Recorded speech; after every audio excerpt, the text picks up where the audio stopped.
Assalamualaikum warahmatullahi wabarakatuh. Selamat pagi. Bertemu kembali dengan saya, Ronita Broni, pada mata kuliah Pendidikan Agama Islam di Prodi Pendidikan Sejarah STKIP Pangeran Darmakusuma, Seberang Juntuat Indramayu. Pada pagi kali ini, kita akan bertemu, atau saya akan membahas tema yang ketiga, yaitu tema mengintegrasikan iman, Islam, dan ihsan dalam membentuk insan kamil.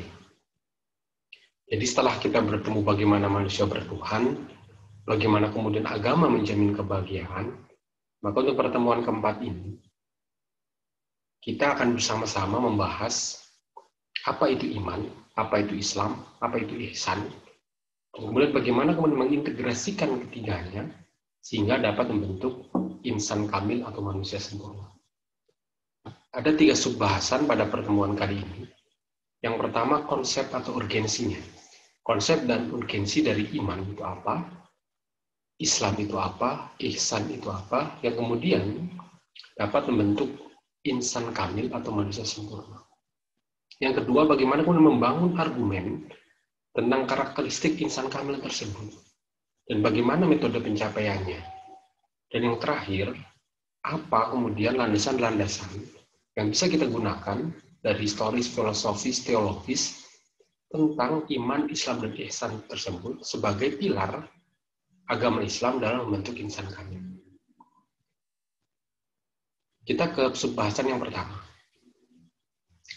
Kita akan memakai sebuah hadis riwayat Muslim untuk mendefinisikan apa itu iman, apa itu Islam, dan apa itu ihsan.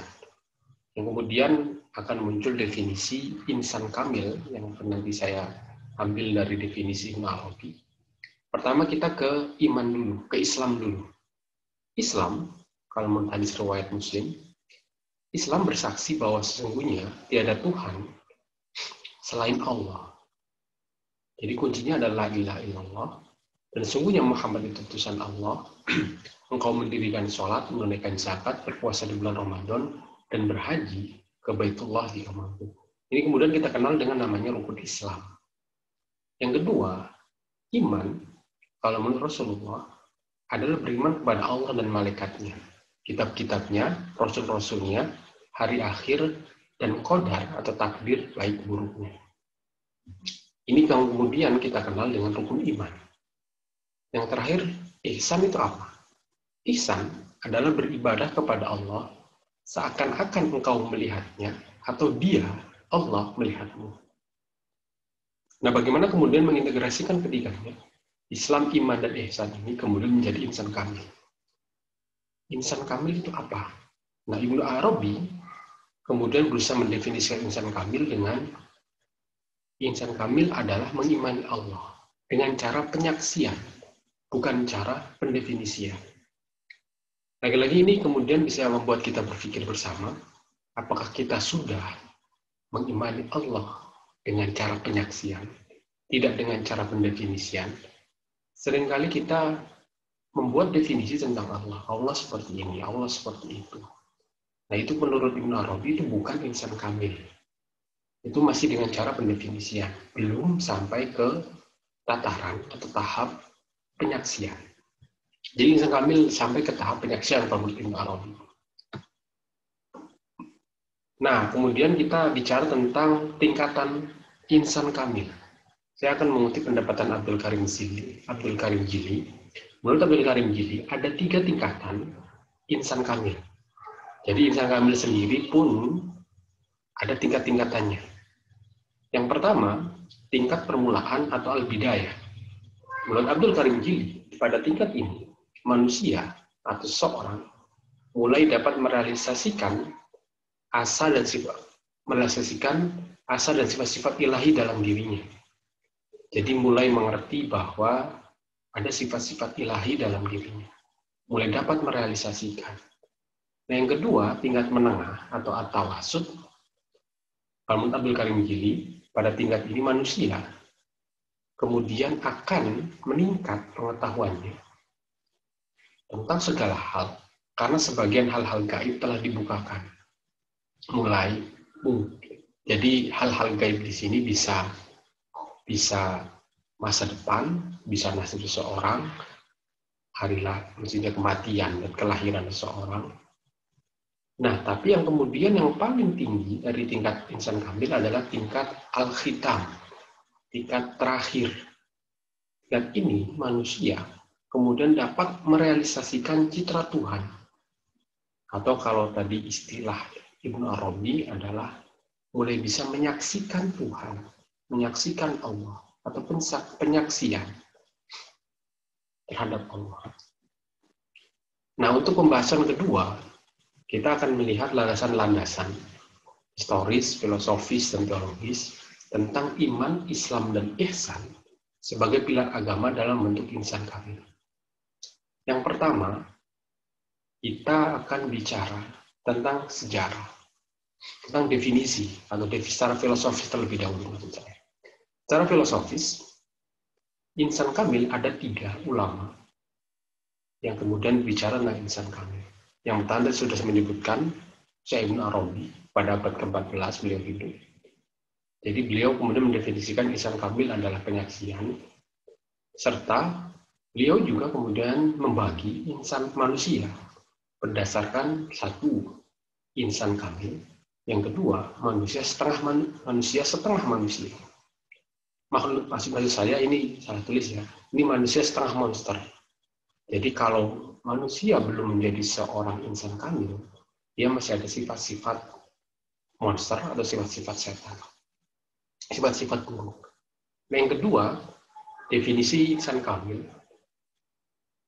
atau bagaimana kemudian kita bisa sampai insan kamil, menurut Syekh Fadlullah Al-Burhanipuri.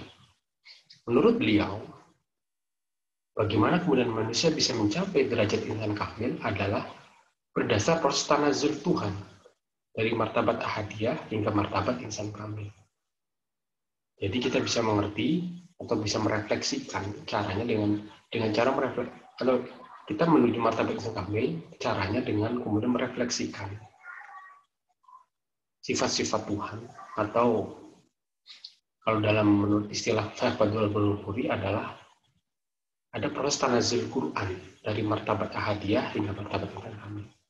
Yang ketiga, menurut Al-Ghazali. Menurut Al-Ghazali, unsur pembentuk insan kamil itu ada 2. Jadi luar tubuhnya, atau dalam tanda kutipnya itu jasmaninya, atau batinnya, hatinya. Itu secara filosofis. Kemudian untuk landasan kemudian yang paling penting lagi adalah selain kita bicara landasan secara filosofis, lalu bagaimana kemudian membangun argumen tentang apa sih karakteristik insan kamil itu. Manusia bisa disebut insan kamil itu apa? Ciri-cirinya apa? Lalu metode pencapaiannya bagaimana? Karakteristik yang utama dari insan kamil adalah menurut Al-Fajr.